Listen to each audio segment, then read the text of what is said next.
Bienvenido. En este apartado vamos a ver cómo se configuran los distintos recursos o actividades al momento de trabajar con grupos. Ya hemos creado los grupos, los hemos definido, hemos identificado en nuestro curso a través de la opción de configuración del bloque administración que vamos a trabajar con grupos. Ahora vamos a ver cómo se ve cada uno de estos recursos. Vamos a activar edición y vamos a observar que en este caso los recursos no tienen la opción de trabajar con grupos. Fíjense que no aparece el icono que representa el trabajar con grupos. En cambio, en las actividades sí vamos a tener el icono representativo. Si aparece en este caso una sola persona, pues eso indica que no hay grupos. Si lo selecciono haciendo clic, van a aparecer dos personas que me va a indicar que vamos a trabajar con grupos visibles. Y si vuelvo a hacer clic nuevamente, en este caso va a aparecer una persona con su media sombra y nos va a indicar que vamos a trabajar con grupos separados. Si quiero volver a no trabajar con grupo, puedo presionar clic nuevamente hasta que llego a la forma original. Esto es una manera de configurarlo.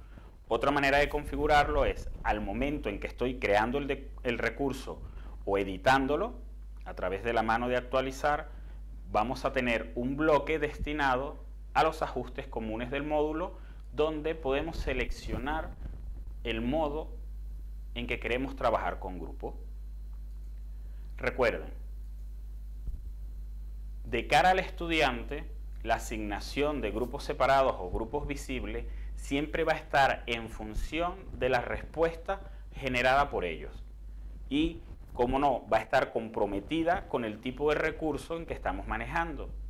Por ejemplo, para el caso de las tareas por sí mismas, su manera de funcionar es que el estudiante envía una respuesta y no es compartida con otros estudiantes, sino es revisada o asignada directamente al profesor. En este caso, el que nosotros asignemos o no el modo de trabajo de grupo, de cara al estudiante no se ve afectado, ya que el comportamiento para él será el mismo. Es decir, se coloca una tarea, el estudiante responde esta tarea y la emite al profesor. No hay posibilidad de que la respuesta sea vista por otros compañeros. Lo que sí va a tener la posibilidad el profesor de realizar a través de la asignación del grupo es que una vez que esté calificando, esta actividad va a disponer de un filtro o una vista de cada uno de los grupos. Es decir, si él realiza una asignación para el grupo 1, pues él va a tener la posibilidad de calificarlos únicamente a ese grupo. Siempre con la posibilidad de calificarlos de manera individual. Y guardo los cambios. Si yo quiero disponer de esta utilidad, de que yo pueda obtener diferentes vistas de los estudiantes en función a la pertenencia de los grupos que he creado, pues debo configurar ese ajuste en cada una de las actividades que sea de mi interés. Fíjense, si voy nuevamente al módulo de calificaciones y trato de calificar una tarea donde no he asignado grupos, no voy a disponer de ese filtro o de esas vistas. Fíjense que acá en la tarea 1 no dispongo, por lo tanto tendré que hacer una corrección pues individual de cada una de esas actividades. Esa sería la diferencia. Recuerden que tendríamos en este caso dos niveles de asignaciones de grupo. Puedo realizar una vista de todas las calificaciones, ¿verdad? En este caso sería como de las calificaciones generales, porque le he dicho a la configuración de mi curso que voy a trabajar con grupo. Luego, cuando profundizo o entro en la tarea individual, solo si configuro esta tarea como que la voy a trabajar con grupos, para este caso sería lo mismo, grupos separados o grupos visibles, voy a tener esa utilidad solo si le he asignado. Y si no la he asignado, pues no la tendré a disposición. Esa asignación individual de las actividades se realiza a través del icono de grupos, ¿verdad? Presionando grupos separados o grupos visibles, o a través de la edición. La puedo editar y sería lo mismo. Y seleccionar si voy a trabajar con grupos separados o con grupos visibles. En el caso de los foros, las vistas adquieren un mayor sentido.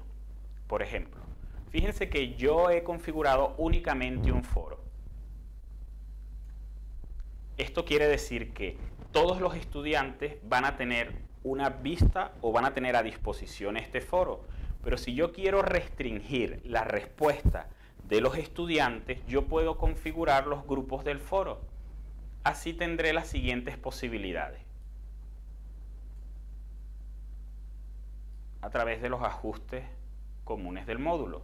Si selecciono que no hay grupo, esto quiere decir que todos los estudiantes, así yo haya, esto es independiente de la constitución de los grupos. Si yo digo que ese recurso lo voy a trabajar sin grupos, es decir, que no hay grupos, esto quiere decir que todos los estudiantes serán un único grupo y estarán interactuando en el foro de manera abierta. Yo puedo comentar sobre la participación de cada estudiante y vamos a vernos todas las respuestas. Si por el contrario yo quiero trabajar con grupos separados, esto quiere decir que cada grupo va a tener como una especie de pequeño foro donde sus respuestas no van a salir de los participantes o miembros de cada grupo. Y si digo grupos visibles, en este caso los estudiantes pueden ver las respuestas de sus compañeros, pero no pueden participar en respuestas de grupos a los que no pertenecen. Únicamente pueden escribir, editar o comentar respuestas a las que pertenece su grupo.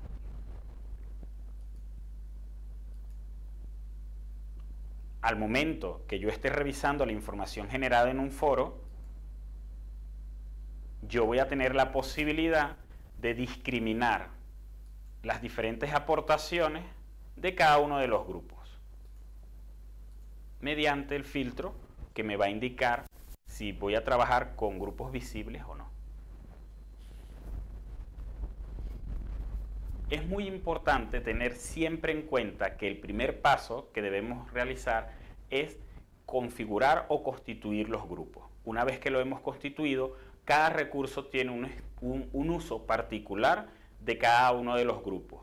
Si yo lo que quiero, por el contrario, es limitar el acceso de un recurso o de una actividad a un grupo específico, en este caso esa asignación se debe hacer a través de los agrupamientos, que es el próximo punto que vamos a ver.